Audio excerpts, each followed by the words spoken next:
Hi everyone, and welcome to this new podcast episode for Women in Web3 from Further. Today I have the pleasure to host Julia with us. Julia was attending the ETHCC conference in Cannes this year. We didn't get the chance to meet in person, but I know that you gave like a presentation to ETHCC, so that's very cool, and I'm very proud for you. Julia is a Web3 entrepreneur, educator, and DAO builder. So we will learn about what you do in the space today, and I'm very happy to host you. So to understand who you are, can you tell us, Julia, how you have come and worked across DAO, stablecoins, NFTs, Telegram communities, and even machine learning? What connects all those ventures? Yeah, first of all, thank you, Lori, for having me actually and for inviting to take in this podcast together. I actually hope that I will be able to share some information, useful information, and like some educational information too, during this chat. Let's start right away. So basically, like I will tell just a short story that when I started my career more than 10 years ago, I actually really had an inspiration that I want to change the world. It might sound like super stupid, but it was like that. I wanted to actually do some positive impact through my work to the world around. And firstly, I started to work for big international corporates that I thought that because they are so big, they really affect so many people. It will make a lot of sense, you know. And I was helping them to improve operations or to realize people's innovation potential through applying new technologies. And then I understood that no, I felt myself so detached really from the real impact there. And at some point, I thought that, I achieved my goal that I had for myself, and I need to do something different, you know. And this is where actually my entrepreneurial journey started, that basically combine and is the joint ground for all that activities that you just mentioned and that I had done for almost 10 years already since 2017, I would say so.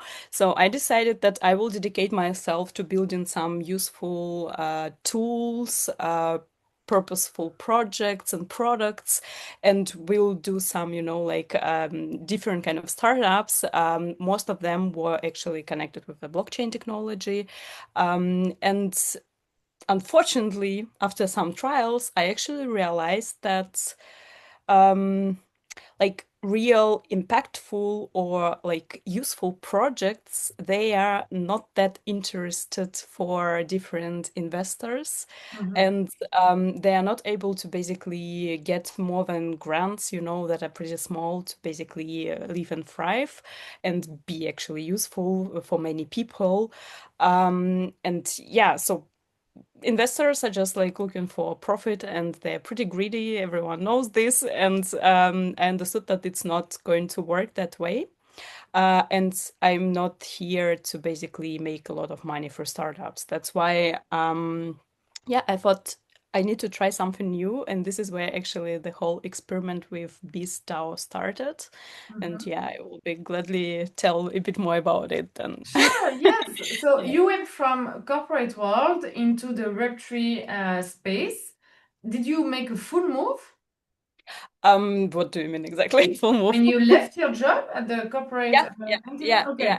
So I actually, decided that I will start to work for some startups. Firstly, it was not already Web3 or crypto space. Okay. It was firstly some other startup, technology startup, that was basically helping people to share their to create social maps that Okay. nowadays I see Google is trying to implement, basically to have some maps that people can use to track where they go in, to share it with others, and to share their like personal recommendations with their friends and family and so on and so forth, and have it in a gamified way and so on and so forth. So I've been helping there. And then as I understood, like, okay, startups looking interesting and entrepreneurial path looks interesting to me, I was thinking about the field where I want actually to go, because multiple new technologies was like thriving back then. It was 2017. And I was like thinking, okay, I already knew about Bitcoin back then. Like a friend of mine introduced it to me already like around the 2013 or something like that. Okay. And I was like, okay, sounds interesting, but let's see how it will work, you know. But in Yeah. 2017, it was already obvious, you know, that the whole crypto space is there and going to stay there and going to evolve. And back then, it was one of the best, you know, fields where I felt that all my, you know, like interests and aspirations combines together, you know, because I was like really into technologies. I'm economist, like with my like first degree, and it was also interesting concept from that point of view. And the first thing that I was like really enjoying working with people in big corps, I was also responsible for employees learning and development and apply new technologies to that field specifically, like different kind of, you know, like immersive onboardings or that kind of things, you know. And yeah, so I thought that it makes a lot of sense and combines and provide me opportunities to basically bring my skills and expertise and use them in a nice way. Yeah, that would be Great. beneficial. Yes. So Yeah. you moved from the corporate, you went into the tech world, and then you had a hint about the Web3, but you didn't know yet a lot. And then you started to dive into it. And Yeah. what triggered you to enter the space of the Web3 space?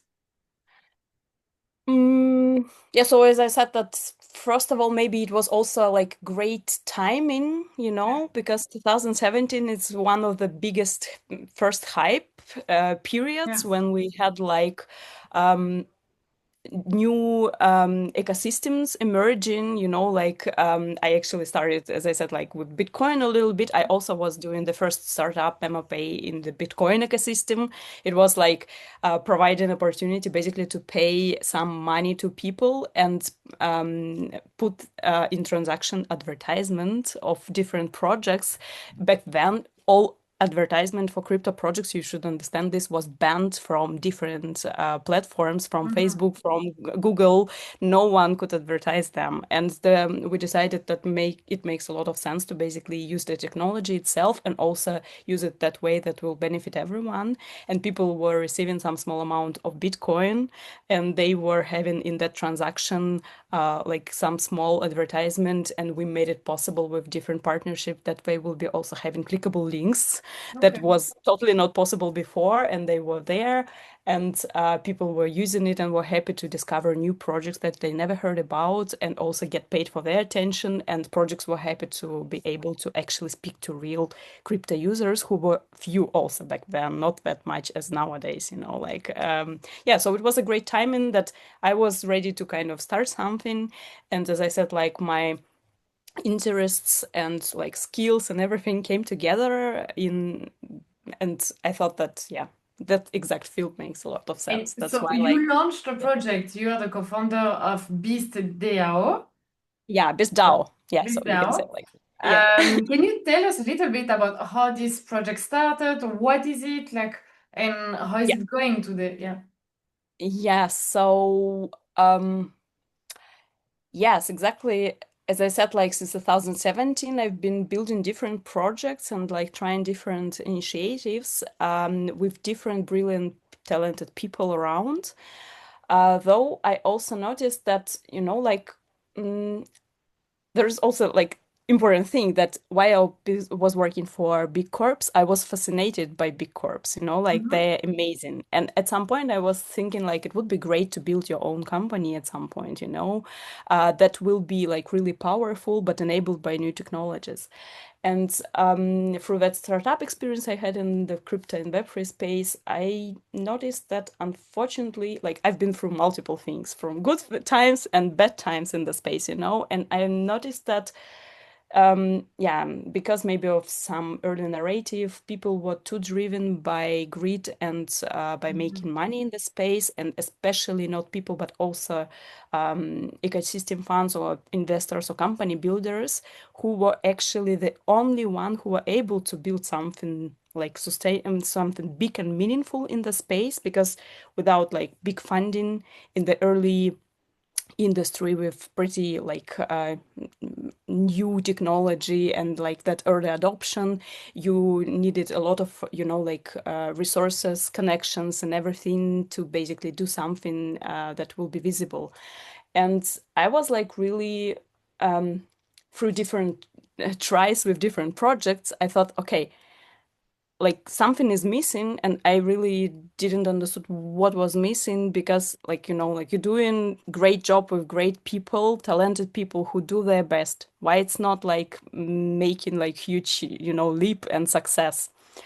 And I was like really digging deep into that topic for some time. And at the end of the day, long story short, I understood that like really these big companies, they are like company builders, you know, of different kind, like VCs, ecosystem funds, and so on. They are the only one who are able to build something successful because they have that needed resources, expertise, and connection that they accumulated because of their huge size, you know, and they can really impact anything. But at the same time, that company builders were like failing one after another. Yes. So basically, yeah, I've been saying that company builders, they were like failing, and we had so many different cases, like and examples of that. Basically, you definitely heard about FTX, who actually had a huge fund to support the huge ecosystem. Luna Foundation, Free Arrows, DCG, different huge companies who like were promising people who wanted to do something great in the space that they will be able to do this. But they failed, and all that people like left just like, you know, wretched there, not able to do anything. And exactly, it was like 2022 where we had so many crashes back then. And the idea actually appeared exactly at that time that we need to have an experiment, like BEAST DAO is kind of an experiment, how we can provide an alternative way where actually for all the people in the crypto and Web3 space who want to build something impactful and useful together to be able to do this. And this is where actually the BEAST DAO started. And initially, it not just Beast DAO, it's like the name, but we almost also call us like Beast Cooperative DAO or Beast Coop DAO, because the idea was behind actually to try to build a decentralized cooperative. And Mhm. cooperative has like a pretty big specific that is differentiated from any organization, right? Like super shortly, that everything that is done belongs to the members of cooperative, not to a small group of investors, not to a small group of shareholders, but to people who do things themselves. And the idea was actually to make it possible for anyone in the space who want to do things together to be able to come together and be able to build that impactful and useful projects together, having that needed resources, expertise, and connections through Beast that are needed for like any kind So of you public created the projects or space, something like that. you Yeah. created the space and the resources for people to come and join and build together. Yeah. So this is basically the experiment and concept in the go still, because like we started, as I said, like the idea just appeared at the beginning, at the end of 2022. So from the beginning 2023, the initial group of members came together who were like initial small founding members. They were coming from 5 different directions: marketing, tech, design, operations, business development. Basically, what is one of the important things that I needed to be able to build anything, like to have different kind of expertise and knowledges and skills accumulated. And yeah, this initial group decided together like what we want to build, different kind of public goods and different kind of infrastructure useful tools for the whole space, and also for that kind of different groups or initiatives who want to do something also without us themselves, but they need to have different tools that would be enabling Mm-hmm. that, right?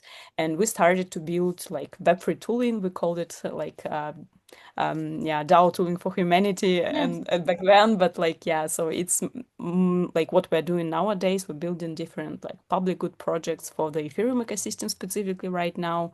But yeah, of course, it may go further at some point, but we like having, of course, like limited resources as usually, and that's why we need to prioritize things. Yeah. Indeed, yes. And what kind of projects are you working on for the moment? Real impact projects?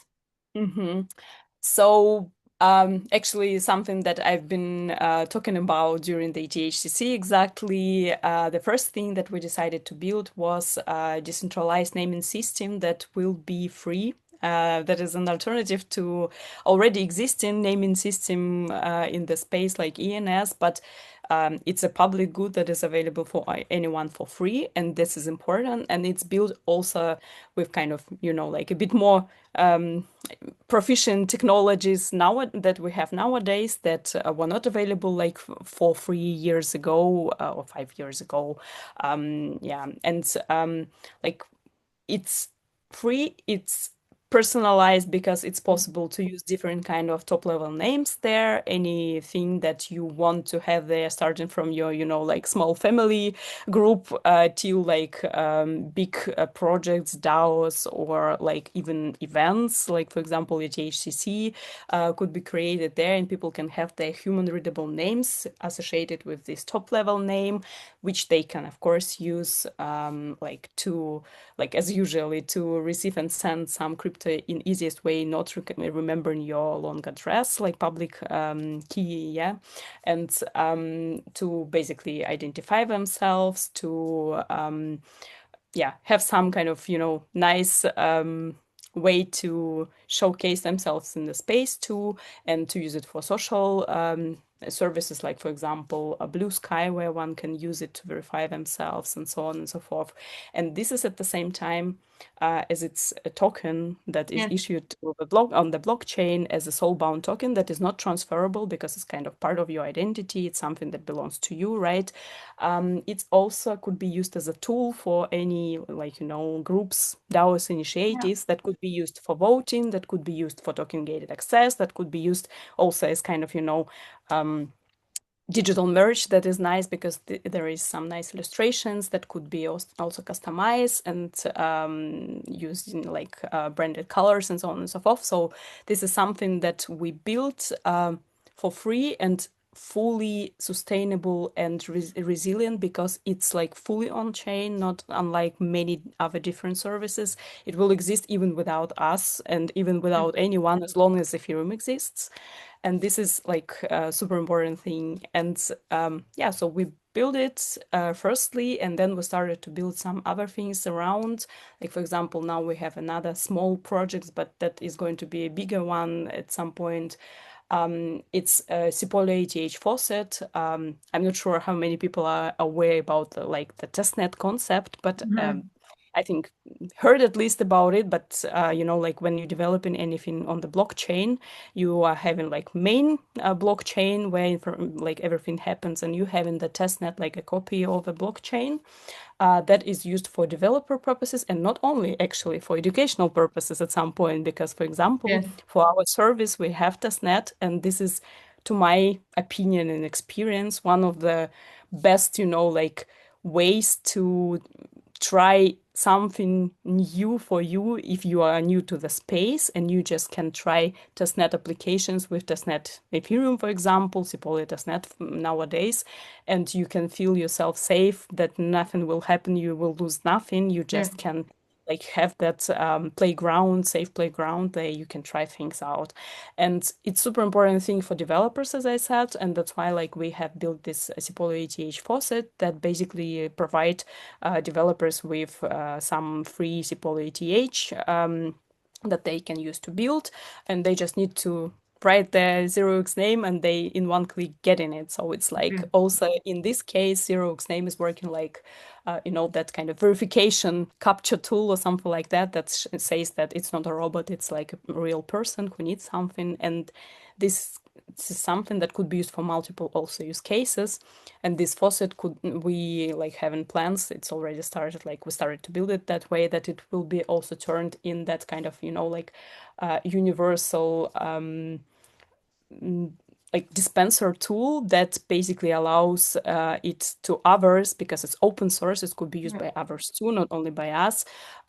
It allows others to basically distribute tokens to different kind of people with different, prerequisites. Like for Okay. example, nowadays 0x name. At some point, it could be some other token that is like needed to be in your wallet. So you will get some, for example, airdrop of something or something like that. And it could work on different also blockchains, at least like in Ethereum, bigger Ethereum ecosystem like layer 2, so side chains that are AVM compatible for the beginning. So this Yeah. is something they are working on. And yeah, some other things too. I will not go into It's details because very I have so interesting. many Yes. great things.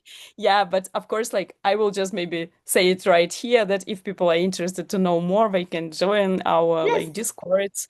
Like beastdao.org is the website, and one can just find all the contacts there, come to us and read the information on the Discord about different projects and join and start contributing and be part of something that is like really great and brings not only experience but also like a lot of fun.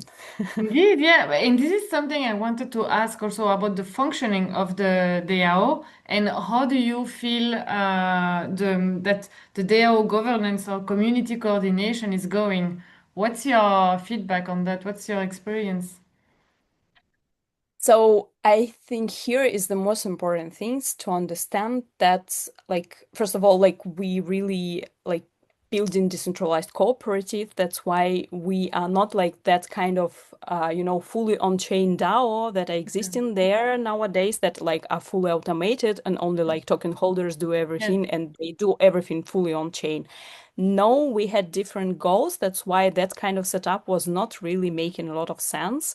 Idea was to enable many people to join, and not everyone can pay for every action, that Yes. they are doing on the blockchain.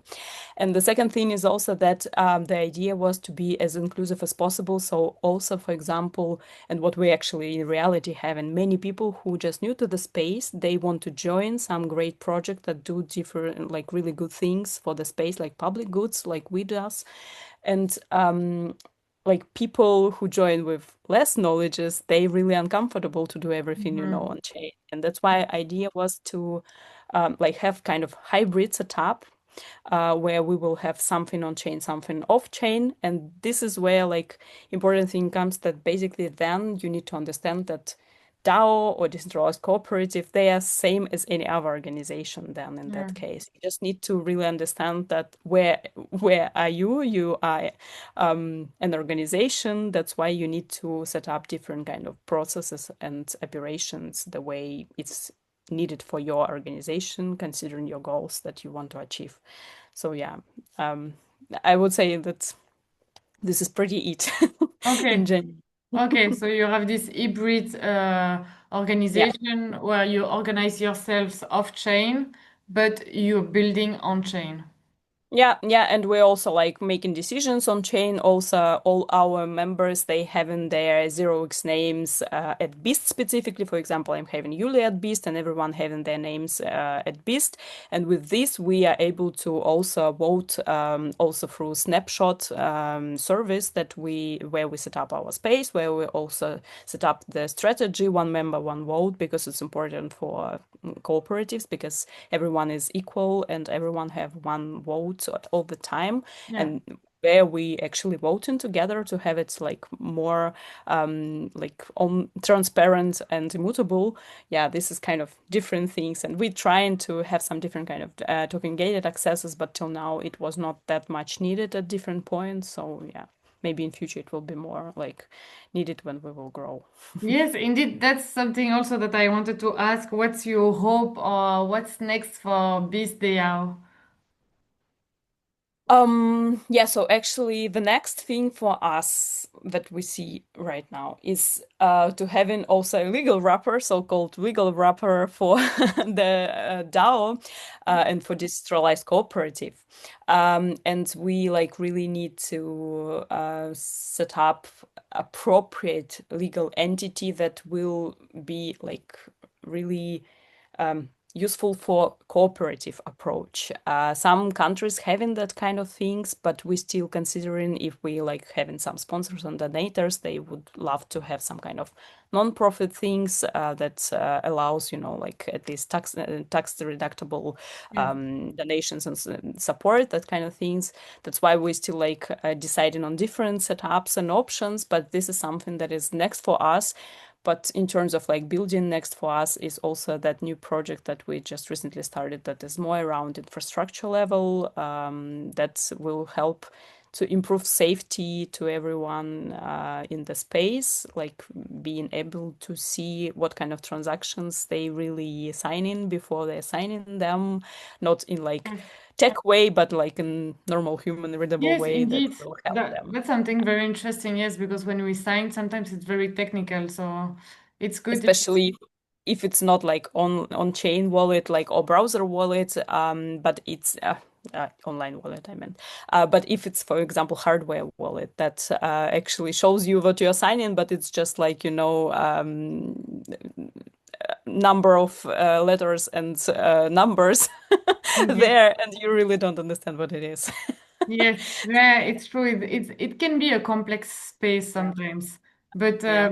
Julia, I would like to thank you because you have shared today a lot of insights with us and about your journey in the space and what led you to build in Web3 for public goods and having been surrounded by your team and also opening up the floor to any other people who would be interested to join you in building more public goods. We will share in the comments the different links so they can join you. And I was very happy to meet you today online. And I hope that we will have the chance to meet in person one day.